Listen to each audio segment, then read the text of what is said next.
ఇది man made flood కింద ఇంత భీకరంగా తయారైన ఫ్లడ్ ఇది. కానీ రాష్ట్ర ప్రభుత్వం తీవ్రంగా జాప్యం చేసి ఏకంగా చంద్రబాబు నాయుడు గారు అనే వ్యక్తి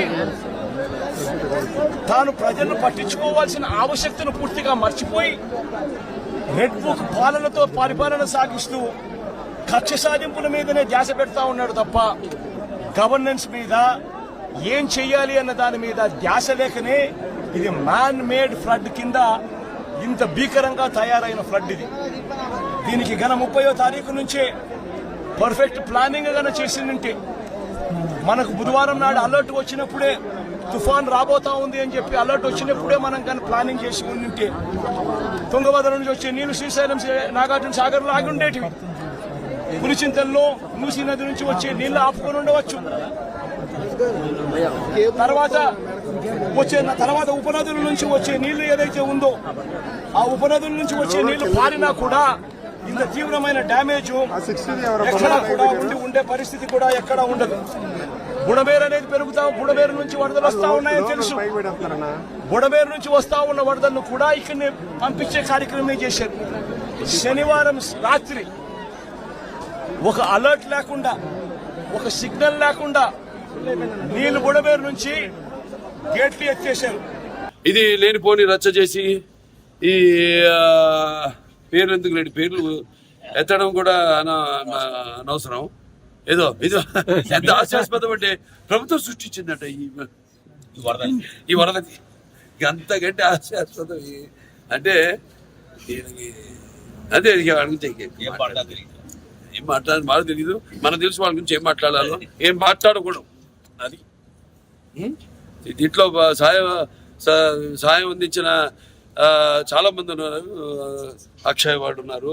భోజనాలన్నీ అందరు కూడా ఇప్పటిదాకా 10 లక్షల ప్యాకెట్లు, వాళ్ళ రోజుకి 2 లక్షల ప్యాకెట్లు వాళ్ళు కూడా ప్రభుత్వ సహాయ సహకారాలతో వాళ్ళు కూడా మంగళగిరిలో ఈ వంటగది పెట్టి వాళ్ళు ఎవరికి వాళ్ళు అందరూ కార్యకర్తలు అయితేనేమి నాయకులు అయితేనేమి అందరూ కూడా ఈ వర్ష ప్రభావం వల్ల కురిసిన వర్షం వల్ల ఎంతో జనజీవనం అంతా అతలాకుతలం అయిపోయింది.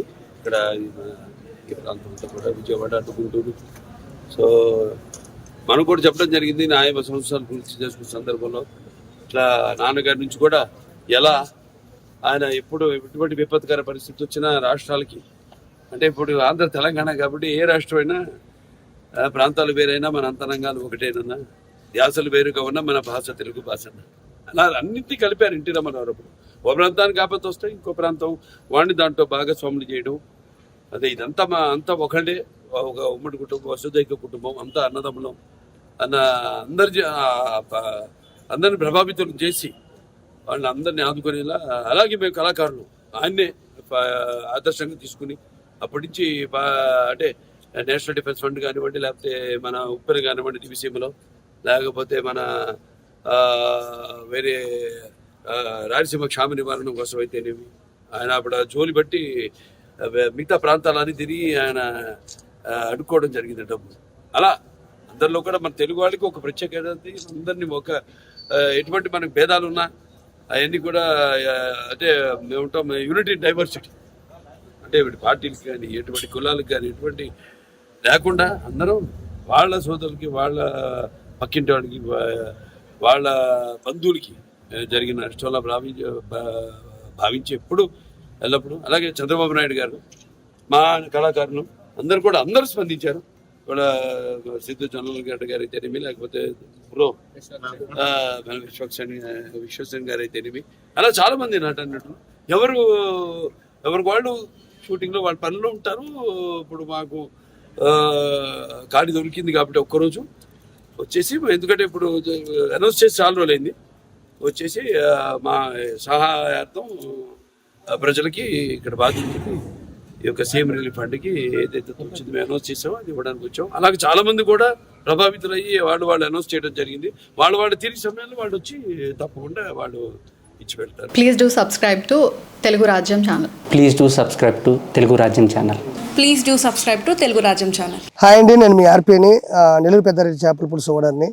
మీరు తెలుగు రాజ్యం అనే ఈ యూట్యూబ్ ఛానల్ సబ్స్క్రైబ్ చేసుకుని మంచి మంచి వీడియోలతో వస్తారు. Thank you so much.